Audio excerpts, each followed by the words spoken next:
오늘 우리가 읽은 시편은 보통 시편의 말씀과 조금 다릅니다. 보통 시편이 하나님을 찬양하거나 또는 감사로 영광 돌리거나 아니면 자신의 신세 또는 나라의 신세를 한탄하는 내용이 주를 이루는데, 오늘 시편은 잠언 말씀이라고 해도 무리가 아닐 정도로 교훈적인 내용입니다. 잠언 말씀이 의인과 악한 자를 비교하면서 의의 길로 행해야 한다고 하는 것처럼 오늘 시편도 그와 비슷한 방식으로 전개되고 있습니다. 1절부터 4절까지 말씀만 다시 한번 보실까요? 악을 행하는 자들 때문에 불평하지 말며 불의를 행하는 자들을 시기하지 말지어다. 그들은 풀과 같이 속히 배임을 당할 것이며 푸른 채소같이 쇠잔할 것이미로다. 여호와를 의뢰하고 선을 행하라. 땅에 머무는 동안 그의 성실을 먹을거리로 삼을지어다. 또 여호와를 기뻐하라. 그가 내 마음의 소원을 내게 이루어 주시리로다. 악한 자의 번성을 보며 불평하거나 시기하지 말고 하나님께 의뢰하고 그리고 선을 행하고 여호와 하나님을 기쁘게 하는 삶을 살라. 그렇게 우리에게 교훈하고 있습니다. 시편 37편 말씀은요, 자본주의 시대를 살아가고 있는 우리에게 꼭 필요한 말씀이 아닐 수 없습니다. 자본주의 사회에서 자본, 즉 돈은 신과 같은 역할을 하며 사람들에게 최고의 가치라고 여겨지고 있습니다. 그래서 사람들은 돈을 싫어하지 않습니다. 교회도 예외가 아닙니다. 신앙생활에서도 돈을 곧 축복이라고 생각합니다. 교회에서 간증하는 내용을 들어보면요, 대부분 처음에는 힘들고 어려웠는데, 경제적으로 힘들고 어려웠는데 나중에는 하나님께서 복을 주셔서 경제적으로 아주 번성하게 되었다. 또는 처음에는 낮은 자리에 있었는데 하나님께서 높은 자리에 올려주셨다. 이런 내용이 대부분입니다. 근데 여러분, 예수 잘 믿어도요, 사업이 잘 안 풀릴 수 있습니다. 예수 잘 믿어도 병에 걸릴 수 있습니다. 이렇게 보십시오. 목사인 저도 암에 걸려서 투병하고 있지 않습니까? 신앙생활을 하며 우리가 힘들게 산다고 또 병에 걸렸다고 하나님이 나를 사랑하지 않는 것 아닙니다. 그래서 교회 간증에서 하나님의 뜻대로 살았더니 이전보다 더 어려워졌지만 그러나 내 안에는 자유함이 생겼고, 하나님 뜻대로 살았더니 그리고 하나님께 내게 있는 병을 낫게 해달라고 기도했더니 하나님께서 그 병을 낫게 해주진 않았지만 그래서 그 병을 달고 사는데, 그랬더니 이전에는 보지 못했던 것들을 볼 수 있게 되었다. 여러분, 이런 내용이 더 많이 나와야 합니다. 이런 모습이 사실 우리의 삶의 고백이라고 할 수 있지 않겠습니까? 왜냐하면 우리의 삶을 보면요, 대박나는 삶보다는 이런 삶이 더 많기 때문입니다. 잘된 것만 하나님께 영광 돌리는 것이 아닙니다. 여러분, 우리가 사도 바울의 고백을 주옥처럼 생각하는 이유가 무엇입니까? 그가 모든 것을 버리고 예수 때문에 옥에 갇히고 또 매를 맞고 죽을 뻔하였지만 주님 안에서 얻는 행복이 무엇인지, 그리고 참 기쁨이 무엇인지 그것을 우리에게 전하고 있기 때문입니다. 내가 원하는 것이 다 이루어졌다는 것만 간증하면요, 신앙은 어떤 목적을 이루는 수단이 되고 맙니다. 하지만 신앙은 그런 것이 아닙니다. 오늘 말씀은 이런 관점에서 악인들이 잘 되는 것처럼 보이는 세상이라고 해도 우리들에게 낙심하지 말라 그렇게 말씀하고 있습니다. 왜냐하면 그 악인들은 결국 하나님에 의해서요 벌을 받게 되고 선한 일을 하는 사람은 땅을 차지하고 평안히 살 것이라 말씀하고 있기 때문입니다. 특별히 오늘 11절에서 하나님은 우리에게 말씀하십니다. 그러나 온유한 자들은 땅을 차지하며 풍성한 화평으로 즐거워하리로다. 이 말씀에서 온유는 히브리어로 아나부라고 하는데요. 뜻은 가난하다, 겸손하다, 온유하다입니다. 그리고 신약에서는 온유를 프라우스라고 하는데요. 이 말이 어떨 때 쓰이냐면 사나운 동물이 길들여져서 순하게 되었다는 의미입니다. 가령 거친 야생마 한 마리가 있습니다.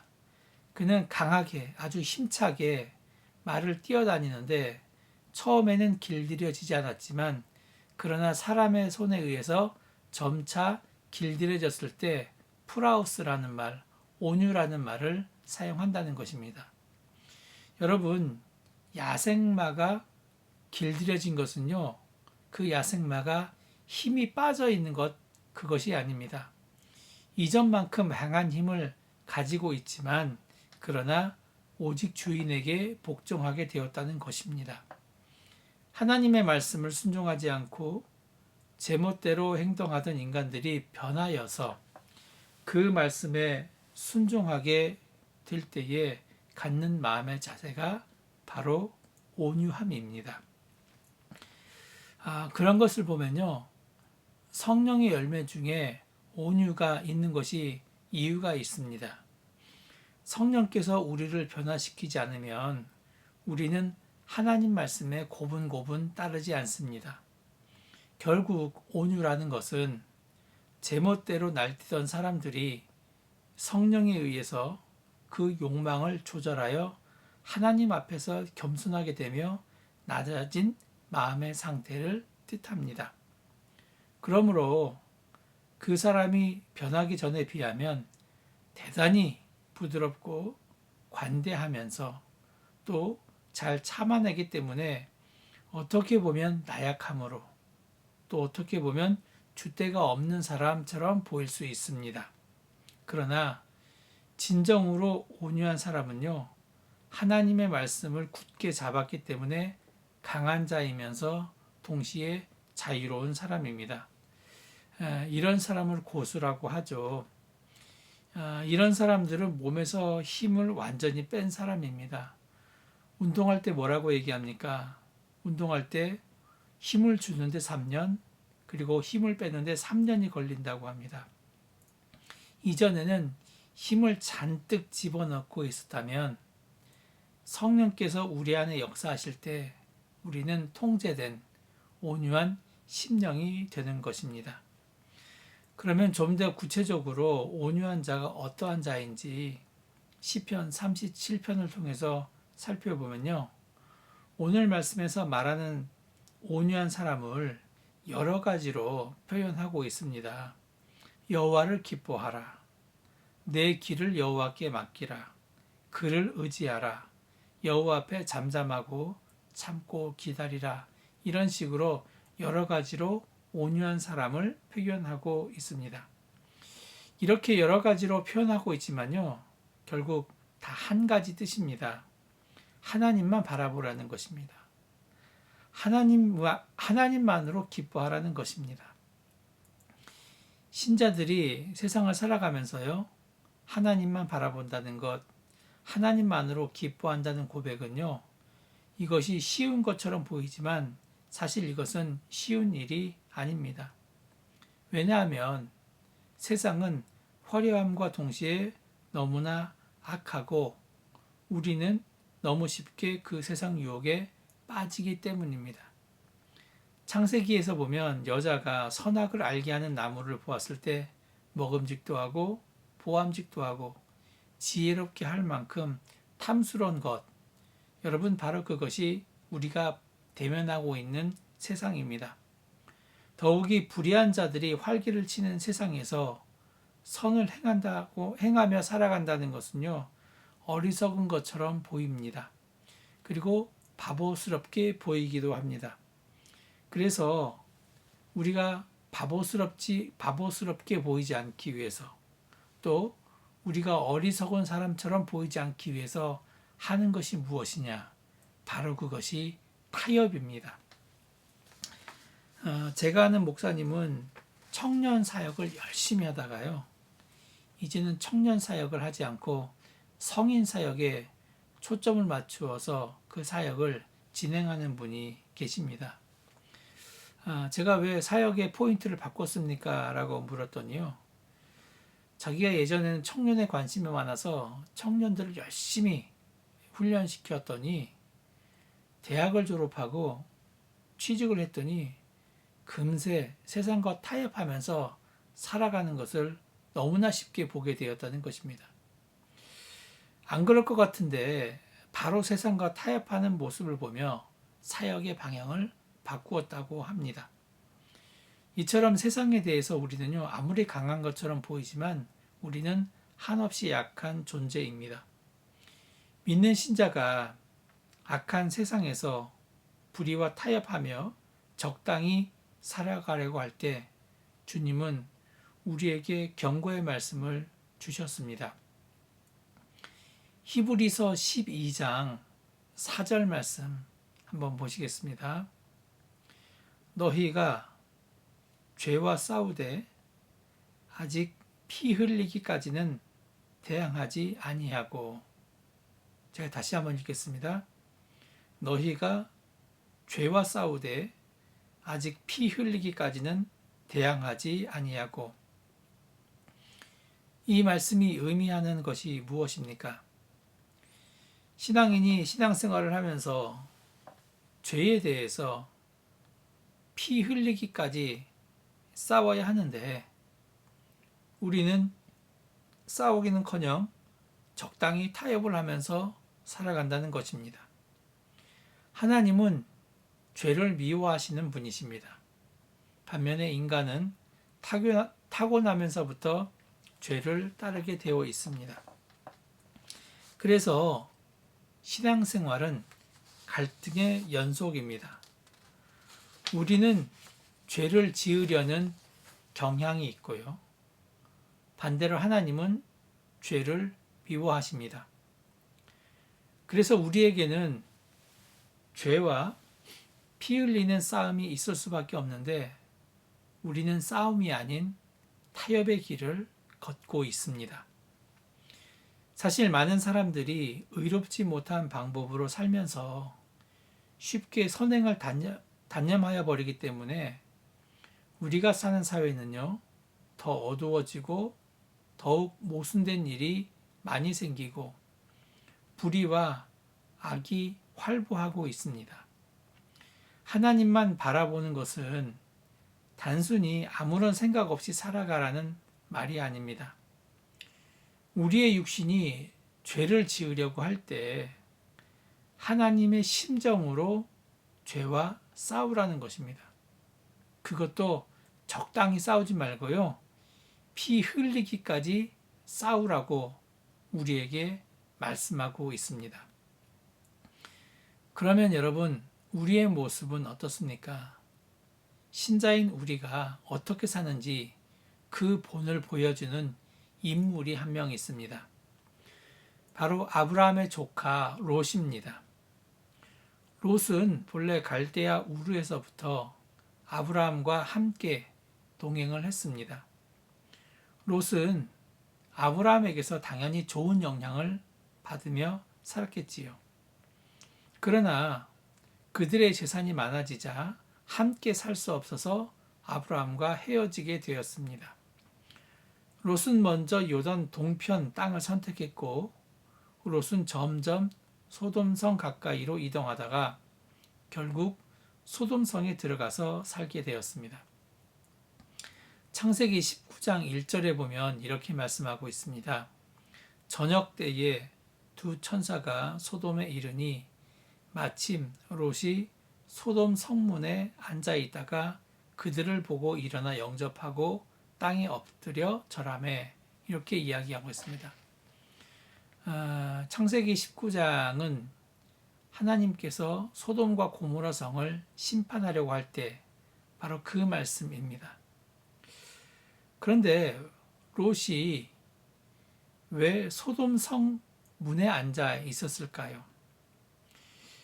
성문에 대해서 잠깐 말씀드리면요. 이스라엘은 관습상 성문에 다락이 있는데 이 다락은 그냥 사람들이 쉬는 사랑방 같은 장소가 아니라 재판하는 장소였습니다. 그래서 성문은 이스라엘 공동체의 공적인 업무를 처리하는 장소였습니다. 그리고 그곳에는 항상 백성들의 문제를 해결해주는 장로들이 있었습니다. 근데 이 장로들이 어디에 앉아 있었느냐? 바로 성문 앞에 앉아 있었습니다. 룻기 4장에서도 보면 보아스가 성문 앞에 앉아 있다고 말씀하는데요. 아브라함의 조카 롯도 성문 앞에 앉아 있다가 하나님의 천사를 만났습니다. 보아스나 아브라함의 조카 롯은 바로 지금으로 말하면요. 판사의 역할을 할 정도로 잘 나갔던 사람입니다. 그런데 소돔이 어떤 곳입니까? 모든 것이 풍요했지만 죄악으로 가득 찬 곳이었습니다. 이곳에서 지도층이 된 롯의 삶은 어떻습니까? 하나님의 약속의 백성으로 그 도시를 변화시켰습니까? 아브라함이 천사들에게 간구할 때요. 의인 10명만 있어도 소돔과 고모라에 심판을 하지 않겠다라고 말씀하시는데 여러분 그 말은 무엇입니까? 9명까지는 있는데 10명이 없었기 때문에 멸망을 당한다 이게 아닙니다. 그 땅에는 의인 자체가 없었다는 말이 된다는 것입니다. 하나님의 백성이라면 롯은 당연히 지도층으로서 자기 주위에 있는 사람들을 하나님의 백성으로 변화시켜야만 했습니다. 그러나 의인 10명이 없을 정도로 롯은 타협하는 신앙인이었습니다. 이런 타협하는 모습이 있었기에 그는 자기가 사는 도시가 하나님의 심판받는 것에서 구할 수 없었습니다. 온유한 자는 어떤 상황에서나 선을 행하기를 힘쓰며 공의를 말하며 마음에 간직한 하나님의 법을 따라 사는 사람입니다. 길들여진 말이 오직 주인의 명령에만 따르는 것처럼요. 온유한 마음을 가진 사람은 오직 하나님의 말씀에만 귀를 기울이면서 그 말씀만을 따라 살아갑니다. 온유한 자는 언제나 하나님의 말씀과 그 계시에 마음이 열려 있는 사람입니다. 세상 사람들이 추구하는 욕망에 대해서는요, 닫혀 있는 반면에 하나님께 대해서만 열려 있는 사람입니다. 그러므로 온유한 마음을 가진 사람은 이 세상에서는 어리석은 자로 취급되지만 하나님 나라에서는 가장 고귀한 자로 인정받습니다. 이 온유한 자가 땅을 차지하게 될 것이다. 그렇게 이야기를 합니다. 우리가 살고 있는 이 시대는 돈이 최고의 축복입니다. 하지만 구약 시대에서 최고의 축복은요, 땅을 차지하게 된다는 것입니다. 그래서 온유한 자가 땅을 차지하게 된다는 것은 하나님께서 그에게 최고의 축복을 주신다는 말씀입니다. 땅을 차지한다는 것에 대해서 잠깐 우리가 좀 생각을 해보겠습니다. 제가 혹시나 해서 드리는 말씀인데 온유한 사람이 땅을 차지한다고 해서 이곳저곳에 부동산 투기를 하라는 말씀이 아닙니다. 제가 이 말씀을 드리는 이유는요, 오늘 말씀을 근거로 저에게 부동산 투기가 성경적이라고 하는 사람이 정말로 있었습니다, 여러분. 예, 여러분 오해 없으시기 바랍니다. 우리 생각에 이 세상은 악한 사람으로 가득 차 있는 것처럼 보입니다. 하지만 제가 보기에는요, 악한 사람은 일부분이고 선한 사람이 더 많습니다.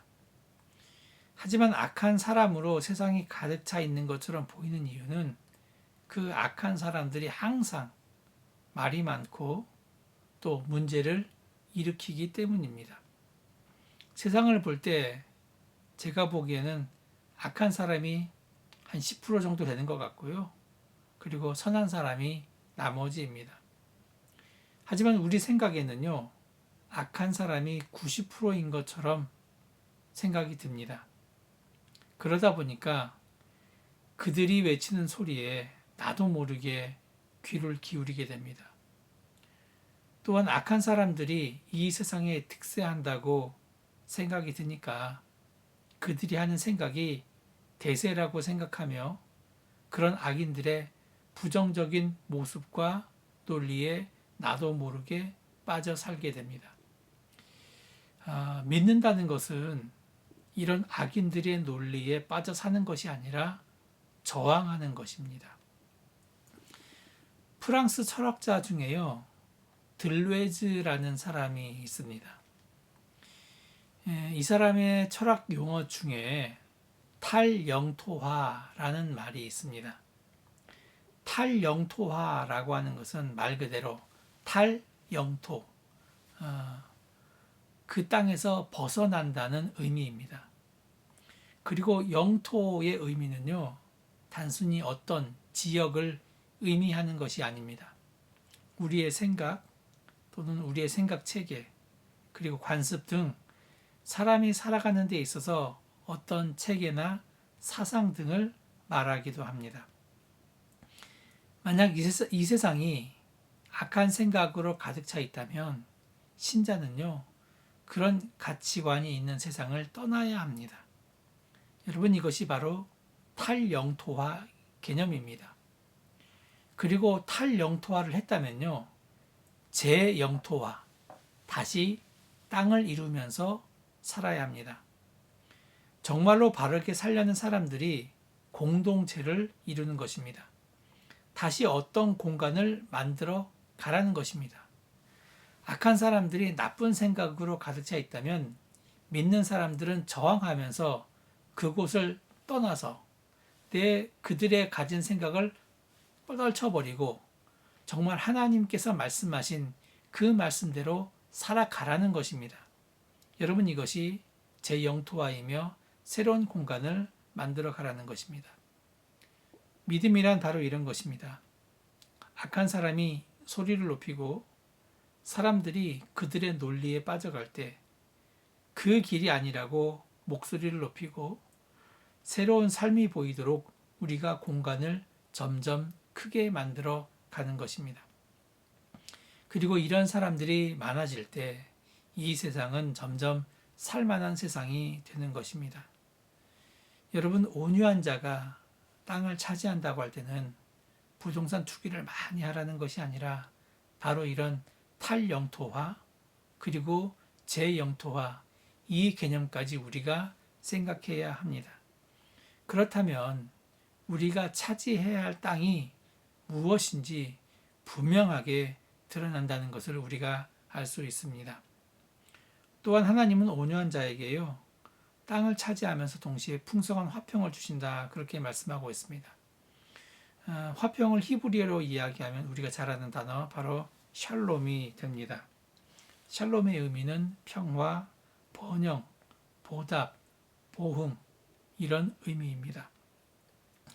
그런데 구약에서 샬롬은 우리가 스스로 쟁취하는 것이 아니라 하나님의 말씀을 지킬 때 하나님께서 우리에게 주시는 것입니다. 하나님이 어떻게 온유한 자에게 보답해 주시고 번영하게 해주시고 평화를 누리게 하실까요? 우리 눈에 보기에는요, 타협하는 사람이 롯처럼 판사가 될 수 있습니다. 근데 여러분, 롯의 결말이 어떻습니까? 그가 남긴 것이 딱 하나 있는데 자식입니다. 여러분, 그것도 어떤 자식입니까? 자신의 딸들과 통관하여서 얻은 자식입니다. 그리고 그들은 모압과 암몬의 조상이 되어서 끊임없이 이스라엘 백성을 괴롭히는 민족이 되었습니다. 부모들에게 있어서 가장 큰 문제가 무엇입니까? 바로 자녀 문제 아니겠습니까? 25절 우리가 읽진 않았지만요. 25절, 26절 말씀을 보면 온유한 자에게 주시는 샬롬, 즉 보답을 알 수 있습니다. 시편 37편 25절, 26절 말씀 우리 다 같이 한번 읽어볼까요? 내가 어려서부터 늙기까지 의인이 버림을 당하거나 그의 자손이 걸식함을 보지 못하였도다. 그는 종일토록 은혜를 베풀고 꾸어주니 그의 자손이 복을 받는도다. 여러분, 제가 이 말씀을 붙잡고 살아갑니다.